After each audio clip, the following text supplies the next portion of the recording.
അല്ല, hard work ചെയ്യുന്നതിന് payment കൊടുക്കാന്ന് ഞാൻ പറഞ്ഞില്ല. ഇപ്പൊ അവിടെ ഒരാളിന് 2000 ഹാർഡ് വർക്ക് ചെയ്യുന്നതിന് ഇപ്പൊ നോറയ്ക്ക് കൊടുക്കാം, ജാസ്മിന് കൊടുക്കാം, ഗബ്രിക്ക് കൊടുക്കാം, അങ്ങനെ ഹാർഡ് വർക്ക് ജിൻഡോയ്ക്ക് കൊടുക്കാം. ചെയ്യുന്നത് വെച്ചിട്ട് അങ്ങനെ ഏറ്റവും കൂടുതൽ കിട്ടുന്ന ഇല്ല, അതിനകത്ത് ഇപ്പൊ ഈ റെമ്യൂണറേഷൻ ആണോ ഉദ്ദേശിക്കുന്നത്?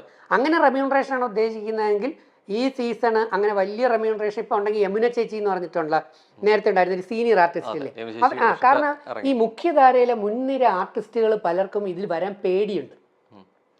ഞാൻ തന്നെ പലരോടും അന്വേഷിച്ചു. എന്താ കാരണം എന്ന് വെച്ചാൽ എപ്പോഴെങ്കിലും ഒരു നെഗറ്റീവ് അടിച്ചാൽ കരിയറിൽ ഭയങ്കര പ്രശ്നം ഉണ്ടാവും. പോസിറ്റീവായ ലോട്ടറി അടിക്കുകയും ചെയ്യും.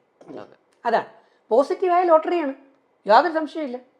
പക്ഷെ നെഗറ്റീവ് ഇപ്പം നമ്മൾ കഴിഞ്ഞ ഡോക്ടർ റോബിൻ്റെ ഒരു 4ാമത്തെ സീസണിൻ്റെ വിന്നറിനെയൊക്കെ നമ്മൾ എടുത്തു കഴിഞ്ഞാൽ അവർക്ക് തന്നെ പലയിടത്തും അവസരങ്ങൾ അല്ലെങ്കിൽ സിനിമകൾ കിട്ടിയിട്ടോ അതിനൊന്നും ജനം അങ്ങോട്ട് അത്രത്തോളം അക്സെപ്റ്റ് ചെയ്തെടുക്കുന്ന കണ്ടില്ല. എനിക്ക് ഭയങ്കര വിഷമം തോന്നിപ്പോയി. ഭയങ്കര ടാലൻറ്റഡ് കുട്ടിയാണ് ദിൽഷ, ഞാൻ അതാ പേര്, നല്ല കുട്ടി, എനിക്ക് ഭയങ്കര ഇഷ്ടപ്പെട്ട കുട്ടിയാണ് ദിൽഷ പ്രസന്നൻ, പേരൊക്കെ മറന്നു പോകുന്നുണ്ട്, യൂസ് ചെയ്യായിരുന്നു അന്നൊക്കെ നല്ല ഓർമ്മയായിരുന്നു. അപ്പോൾ ദിൽഷ പ്രസന്നൻ നല്ല ടാലൻറ്റാണ്, ഡാൻസ് കളിക്കുമ്പോൾ എന്ത് നല്ല മിടുക്കി കുട്ടിയാണ്, എന്ത് നല്ല പെരുമാറ്റമാണ്. അവിടെ ഉണ്ടായിരുന്നു, നമ്മൾ പ്രണയമൊക്കെ കണ്ടു, ഒന്ന് തൊട്ട റോബിൻ്റെ ശരീരത്തിലോ അല്ലെങ്കിൽ ബ്ലസ്ലിയുടെ ശരീരത്തിലോ അല്ലെങ്കിൽ ഇവർ തിരിച്ചങ്ങോട്ടോ അങ്ങോട്ടും ഇങ്ങോട്ടും തൊട്ടോ ഉടനെ ഞാൻ അവരുടെ പ്രൊട്ടക്ടർ എന്ന് പറയണ്ട. പക്ഷെ നമ്മൾ കണ്ട് തന്നെ പറയണം, അതിന് നമുക്ക് ഭയങ്കര നമുക്കൊരു നല്ല സംതൃപ്തി തോന്നി. തൊട്ട് കൈ പിടിച്ച് കിടക്കുന്ന പ്രണയത്തിന്റെ തുടക്കം രണ്ടല്ലേ? നീ ഏത് കാലത്തേ ജീവിക്കുന്നത്? നീ എന്ത് ക്വസ്റ്റ്യനടെ ഇത് എന്ത് ക്വസ്റ്റ്യനാണ് ചോദിക്കുന്നത്? ഈ ടച്ച് ചെയ്യാ ഞാൻ ചോദിക്കട്ടെ, ഇവിടെ അവിടെ ഒരുത്ത ദിൽഷ കയറി എവിടെയെങ്കിലും കടിച്ചാ ഉമ്മ വെച്ച് നിരത്തിയ ഇനി കയറി മേയാമേലോടെ ഉണ്ടാ? ഞാൻ ചോദിക്കുന്നതിന് ഉത്തരം പറയണേ.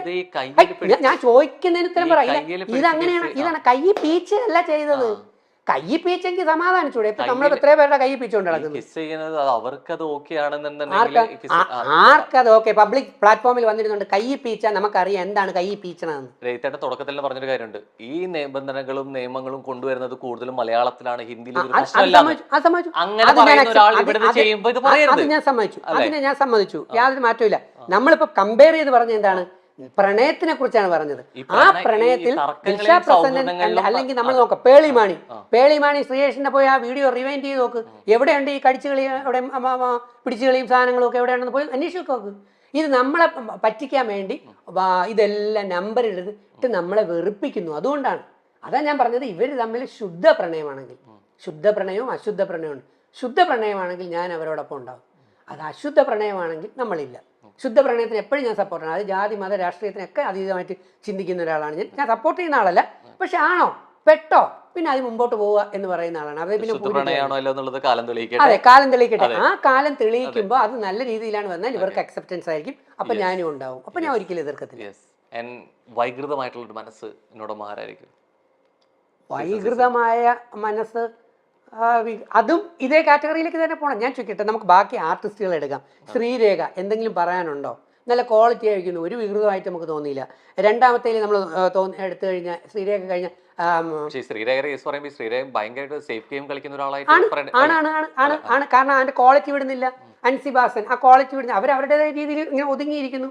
അപ്സര നല്ല രീതിയിൽ കളിച്ചുകൊണ്ട് വന്നാണ്. ഇപ്പൊ എവിടെയോ അപ്സരയ്ക്ക് എനിക്ക് തോന്നുന്നത്, അപ്സര നല്ല മിടുക്കിയാണ് കേട്ടോ, വിജയിക്കാൻ ഫൈനൽ വരാനുള്ള ക്വാളിറ്റിയുള്ള ഒരു എബിലിറ്റി ഉള്ളൊരു കുട്ടിയാണ് അപ്സര. പക്ഷെ അപ്സരയ്ക്ക് എവിടെയോ ഒരു ന്യൂസോ അല്ലെങ്കിൽ തോന്നലോ വന്നു, തൻ്റെത് നെഗറ്റീവായിട്ട് വെളിയിൽ പോയി കഴിഞ്ഞു എന്ന്. അതാണ് ലാലേട്ടൻ കഴിഞ്ഞ ദിവസം ചോദിച്ചാൽ എന്ത് പറ്റി ഇങ്ങനെ ഇരിക്കുന്നു എന്ന്. അപ്സരയ്ക്ക് കുറച്ച് നെഗറ്റീവ് അടിച്ചു, കാരണം ഇടയ്ക്ക് കുറച്ച് പ്രവർത്തനങ്ങൾ ശരിയാവാതെ, കാരണം ജനം ഇങ്ങനെ നോക്കിയിരിക്കുകയല്ലേ. അപ്പോൾ ഒരു നെഗറ്റീവ് ടച്ച് അപ്സരയിലേക്ക് വന്നിരിക്കുന്നു. ഇനി അത് അപ്സര പോസിറ്റീവാക്കി എടുക്കുമ്പോഴേ അത് മാറ്റാൻ പറ്റൂ.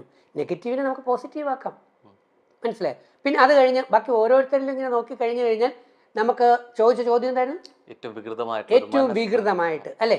ആ ഏറ്റവും വികൃതമായ സംഭവങ്ങൾ നമ്മൾ നോക്കിക്കഴിഞ്ഞാൽ, ജിൻഡോ മൈക്കെടുത്ത് ധരിക്കൂ എന്ന് വിളിച്ചു പറയുമ്പോൾ അവിടെ കിടന്ന ആ ആള് പോയി പണി നോക്കട എന്ന് പറഞ്ഞുകൊണ്ട് എനിക്ക് സൗകര്യമില്ല മൈക്കെടുത്ത് ധരിക്കാൻ എന്നുള്ള രീതിയിൽ നെഗറ്റീവായി നികൃഷ്ടമായിട്ട് അതും ക്യാപ്റ്റനോട് പെരുമാറി പറഞ്ഞുവെങ്കിൽ ആ പറഞ്ഞ പരിപാടി ശരിയായിട്ടുള്ള പരിപാടിയാണോ? അതൊരു നികൃഷ്ടമായിട്ടുള്ളൊരു പരിപാടിയാണ്. അത് ആദ്യം പറഞ്ഞു, ജാസ്മിൻ മൈക്കെടുത്ത് ധരിക്കൂ എന്നാണ് ആദ്യം പറഞ്ഞത്. രണ്ടാമത്തെയാണ് ടോൺ മാറ്റിയത്. മൂന്നാമത്തെ ഒരു ക്യാപ്റ്റനെ, നമ്മൾ ഇന്ത്യൻ ടീം ഈ ക്രിക്കറ്റ് ടീമാണ്, നമ്മൾ ധോണി നയിക്കുന്ന ക്യാപ്റ്റൻ, നമ്മൾ ക്യാപ്റ്റനെ എതിർക്കാൻ ശ്രമിക്കില്ല. ആദ്യത്തെ